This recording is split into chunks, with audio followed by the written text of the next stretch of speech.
Telugu channel కి స్వాగతం। ఇప్పుడు మనం మధ్యప్రదేశ్ రాష్ట్రంలోని ఖజురహో ఆలయ విశేషాల గురించి తెలుసుకుందాం।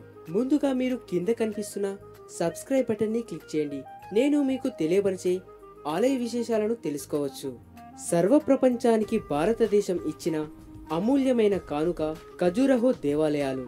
అందులోని శిల్పాలు యవ్వనం, ప్రేమ, శృంగార రసికత్వంలో సమ్మేళనమై పరిపూర్ణమైనది। చండేల రాజపుత్రుల కాలం నాటి క్రీస్తు శకం 950 నుండి 1050లో అసమానమైన వాస్తుశిల్ప కళాకారులతో ఈ ఆలయాలు నిర్మించబడ్డాయి। ఇవి మధ్యప్రదేశ్ లోని బుందేల్ఖండ్ అటవీ ప్రాంతంలోని చిన్న గ్రామమైన ఖజురహోలో ఉన్నాయి। ఈ ఆలయాలు మహోబాకు 61 కిలోమీటర్ల దూరంలో, హరాపాల్పూర్ కు 94 కిలోమీటర్ల దూరంలో, ఝాన్సీకి 172 కిలోమీటర్ల దూరంలో ఉన్నాయి। ఆనాడు 85 దేవాలయాలుగా నిర్మించగా ప్రస్తుతానికి 22 దేవాలయాలు మాత్రమే మంచి స్థితిలో ఉన్నాయి। వాటిలోని ప్రతి కళాత్మకాంశం నాటి ప్రభువుల కళా శృంగార హృదయానికి నిదర్శనమని చెప్పవచ్చు।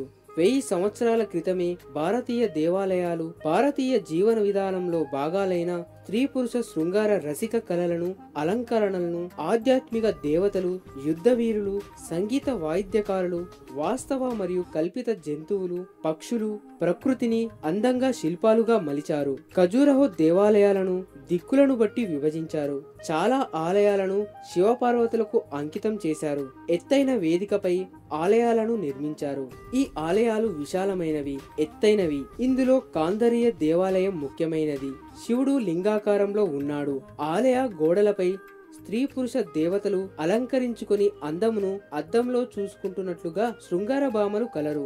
జగదాంబ ఆలయ గోడలపై సుందరిని స్నానం చేసిన తర్వాత తల వెంట్రుకలను ఆరబెట్టుకుంటున్నట్టు, తన అందాన్ని అద్దంలో చూసుకుంటున్నట్టు శిల్పం చూసేవారికి మత్తెక్కిస్తుంది। కనురెప్పలకు, పొడవైన కనుబొమ్మలకు నల్లని కాటుక వేస్తున్నట్లు, ఇతర అప్సరసలు వారి కాళ్లకు లేపనం పెడుతున్నట్లు, ఇంకొక యక్షిని చేతి మరియు కాలుగోళ్లకు రంగు వేస్తున్నట్లు శిల్పాలు చెక్కారు। ఇలా ఎన్నో రకాల శిల్పకళా నైపుణ్యం కలిగిన చిహ్నాలు ఎన్నో ఉన్నాయి।